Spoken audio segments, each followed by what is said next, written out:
一定能实现中华民族伟大复兴。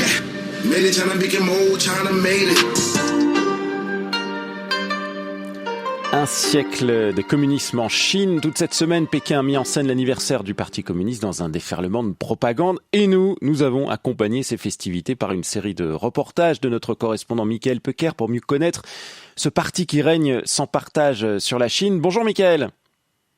Bonjour. Vous êtes notre invité ce matin pour clore cette semaine particulière en Chine. Merci de nous avoir donné à voir les ressorts de ce parti, la façon dont il entretient sa légitimité, son fondement. C'est le plus grand parti politique du monde d'ailleurs, avec plus de 95 millions de membres. Alors Mickaël, il y a eu des spectacles, des cérémonies officielles, dont le grand discours triomphal de Xi Jinping hier, place Tiananmen. Mais derrière ces événements officiels, derrière la pompe, les Chinois, eux, comment ils ont vécu tout ça? Quelle est l'ambiance au sein de la population?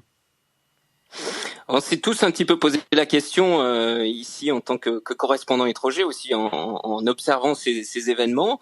Mais il faut quand même bien avouer que depuis hier, on note quand même une assez forte ferveur populaire. Et ça, c'est un phénomène assez intéressant parce que ces dernières semaines, alors que je préparais ces différents reportages, c'était au contraire beaucoup plus mesuré, beaucoup moins évident, contrairement aux 70 ans de la République populaire de Chine qui ont été fêtés en 2019, on sentait moins d'excitation, moins d'attachement dans ces quelques semaines compte à rebours. Et quand on interroge les gens, évidemment, ils nous disaient oui, c'est très bien, le Parti communiste a sauvé la Chine, il nous a sortis de la pauvreté, il est important pour nous, il nous dirige, etc., etc. On recrachait un petit peu les éléments de rhétorique habituelle de la propagande sans forcément plus de conviction. C'était assez difficile de percevoir l'attachement profond auprès de cette organisation dont les Chinois, au fond, comprennent pas vraiment l'idéologie. On l'a ressenti sur le terrain, le marxisme-léninisme maoïste qui s'est encore complexifié avec les réformes, l'intégration du capitalisme. En gros, je vous mets au défi d'aller dans la rue, d'interroger quiconque sur la nature du communisme, ou mieux, sur la pensée de Xi Jinping. Là, il faudra parier que vous fassiez chou blanc, que vous n'obteniez rien de très concluant. Donc à proprement parler, les masses s'identifient au fond assez peu à cette idéologie et à la raison d'être du parti qui les dirige. Ça, il faut le constater. Oui, alors pourtant, vous parlez quand même d'une ferveur qui s'est renforcée depuis hier, depuis le jour J de ces célébrations. Comment ça s'explique? Il s'est passé quoi là? Oui, ça c'était très intéressant parce qu'au fond, le parti a eu recours à son instrument préféré, le nationalisme. S'il y avait eu un peu des notes patriotiques dans les semaines qui amenaient à ce 100e anniversaire, c'est vraiment hier que Xi Jinping, place Tiananmen, a touché les Chinois en plein cœur. Il faut savoir que cette absence de lien direct ou d'identification populaire au parti, le parti justement on a bien conscience depuis des années, il tente d'y remédier en s'accrochant, en se greffant aux puissants sentiments nationalistes qui caractérisent la culture et la civilisation chinoise qui préexiste, l'avenue au pouvoir du Parti communiste. Et donc le parti tente vraiment de fusionner son entité, donc le parti, à la nation. Parti et nation en Chine ne font qu'un seul, sont indissociables. Le parti, c'est la Chine. La nouvelle Chine, puissante sans le parti, n'est rien. Et donc, le discours de Xi Jinping hier, c'est un exemple assez magistral de cette instrumentalisation du nationalisme. Il a rappelé la souffrance du pays pendant la Deuxième Guerre mondiale, quand le pays était sous l'influence des puissances étrangères. Il a présenté le pays comme le parti, comme le libérateur de la nation. Et il y a eu un passage, c'était très intéressant, qui a été très remarqué, acclamé par la foule, qui était assez timoré jusqu'à ce moment-là. C'est quand Xi a mis en garde les puissances étrangères par une rhétorique extrêmement violente. Il a dit: ces forces qui tentent de s'opposer à la montée en puissance de la Chine se briseront le crâne dans un flot de sang sur le mur d'acier composé par 1,4 milliard de Chinois. Alors là, voilà, tout le monde se lève, applaudit. La réaction était vraiment, vraiment très forte. Et cette citation aujourd'hui est reprise partout en ligne. Les ultranationalistes se gargarisent de ce discours qui circule vraiment intensément.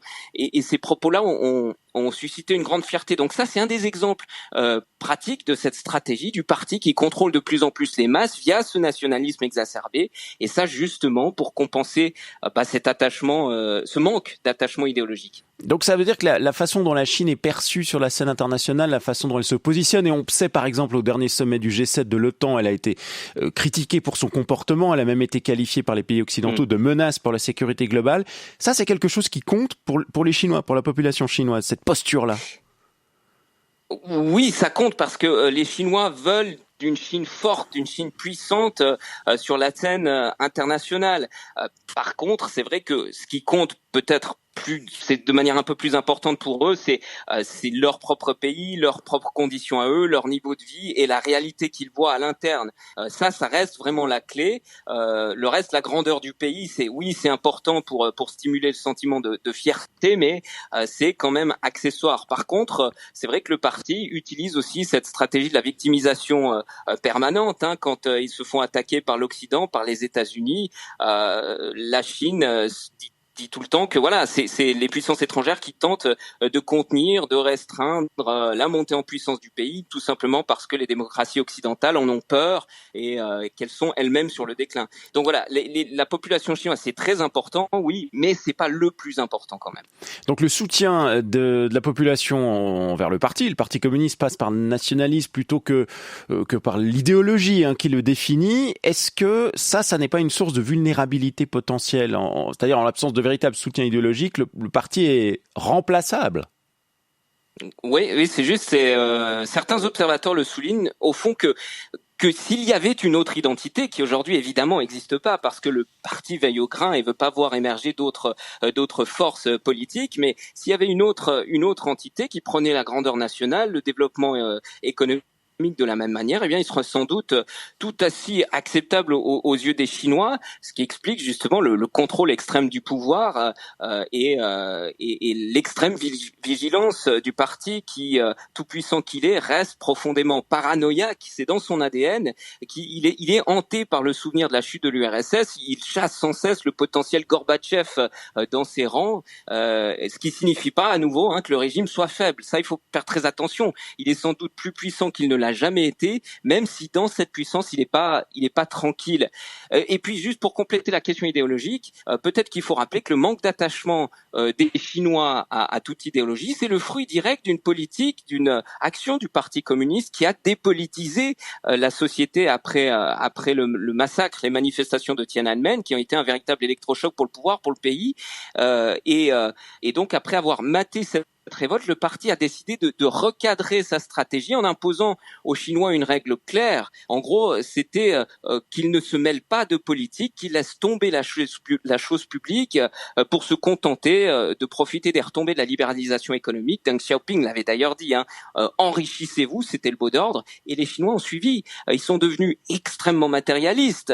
Aujourd'hui, l'important, c'est l'argent dépensé, si on peut économiser, c'est mieux pour améliorer son niveau de vie. C'est ça les principales préoccupations des Chinois. Donc l'absence d'aspiration politique, ça donne d'un côté les mains libres au gouvernement, il est gagnant, il se préserve de toute opposition politique, mais le revers de la médaille, c'est que l'absence réelle d'identification idéologique au parti le fragilise en quelque sorte, en tout cas le pousse à plus de vigilance, et voilà, c'est la situation un peu paradoxale dans laquelle se retrouve le parti aujourd'hui. Ouais, donc la population, tant qu'elle bénéficie des retombées du développement, ça va. On le sait, vous nous l'avez expliqué, raconté aussi dans Tout un monde ces derniers mois, Michael, il y a des problèmes à l'horizon. On peut citer le vieillissement de la population, le ralentissement économique. Donc, sans véritable soutien idéologique, tous ces vents contraires risquent au final, là aussi, de fragiliser le parti. Oui, et le parti on est bien conscient, il s'y prépare. C'est notamment une autre raison de la centralisation extrême. Enfin, il y a beaucoup de raisons à cette prise de contrôle très stricte de Xi Jinping, mais on le sent. Xi Jinping a déjà prévenu plusieurs fois que, même hier dans son discours, que le prochain centenaire du parti serait marqué par des défis, qu'il faudra serrer les dents, qu'il faudra se mobiliser pour faire face aux différents risques, que les dangers potentiels seront nombreux. Donc en gros, le siècle qui s'ouvre est résolument le nôtre. Personne ne pourra empêcher notre émergence, mais la lutte sera quand même difficile. Donc, on voit qu'il y a cette prise de conscience. Et dans ce contexte, c'est vrai que le parti devra mobiliser les Chinois, tente de le mobiliser grâce à ce nationalisme, grâce à ce grand projet de renaissance nationale. Il faut motiver les troupes. Alors, vous l'avez dit, tant que tout va bien au niveau de l'économie, ou au moins que le parti arrive à amoindrir l'impact du ralentissement économique sur sa population, il sera soutenu, ça devrait aller. Mais si les chocs se font ressentir un petit peu trop fortement, ça risque d'être plus compliqué. Il y a évidemment le risque de soulèvement qui aujourd'hui semble assez limité grâce au contrôle digital drastique. Je veux dire, ils peuvent prévenir le moindre soulèvement aujourd'hui, mais peut-être que la fragilité du système réside plutôt dans la fragilité idéologique, ou plutôt cette dépolitisation évoquée tout à l'heure, qui, elle, pourrait être problématique, surtout avec les jeunes. Surtout avec les jeunes, dans quel sens ? Parce que, alors, il y a un mouvement qui a émergé récemment. Récemment, j'ai parlé à un sociologue qui m'expliquait l'état d'esprit. Ça c'est intéressant. L'état d'esprit à la fin de l'ère de Mao, au début de l'ère des réformes, il me disait il y avait dans la société chinoise une énergie, un objectif, une volonté de développement qui parvenait à mobiliser massivement les Chinois vers un projet collectif, une aspiration commune. Mais le fameux enrichissez-vous de Deng Xiaoping, on en revient toujours à cette époque charnière en 89, fait que les Chinois ont été priés de se cantonner aux choses matérielles. On a vu se développer un individualisme très très fort, et on arrive aujourd'hui à un stade où la croissance ralentit, il est plus difficile de gagner sa vie, c'est de mauvais augure, ça, dans une société où justement seul compte le matériel. Et or, comme on a perdu tout autre moteur, toute autre motivation, on perd tout sens à l'existence. C'est un peu philosophique, mais le matérialisme ouvre la voie au nihilisme. Et ça, c'est potentiellement un risque. Plus rien n'a d'importance, on croit à plus rien. Et ça commence à se faire ressentir au niveau des jeunes. Il y a eu un petit mouvement, un épiphénomène qui a émergé. C'était rester couché. La vie est trop difficile, le monde du travail est trop compétitif. Autant rester couché, rien ne vaut la peine. On n'a pas envie de se soumettre à ce stress-là. Ce mouvement, bien que pas important du tout, a suscité une forte réaction des autorités qui l'ont condamné. Les médias ont fustigé ces attitudes-là. Donc on voit que ça pose la question pour les autorités de savoir comment, face à la dépolitisation extrême de la société, comment mobiliser cette société, faire adhérer des gens à un projet auquel peut-être ils ne croient pas vraiment. Et ça, c'est une vraie question. Et le risque dans tout ça, pour terminer, c'est simplement que on voit qu'il y a deux béquilles actuellement très puissantes en Chine, c'est l'économie et le nationalisme. Et l'économie est en train de se fissurer. Donc la béquille se casse.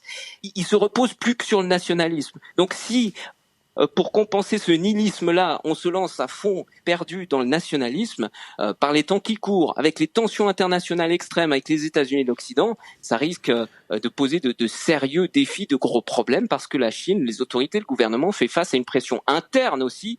Il faut pas qu'ils perdent la face aux étrangers, face aux États-Unis. Donc ça accentue aussi potentiellement le risque au niveau international, le risque, oui, de conflagration militaire aussi. Merci beaucoup, Michael Peucker, notre correspondant en Chine. Vous étiez en direct de Shanghai. Et pour nos auditeurs ou auditrices qui auraient loupé une partie de la série que vous nous avez proposée tous les jours de cette semaine, vous la retrouvez évidemment sur rtsinfo.ch, sur l'application Play RTS. Merci, Michael.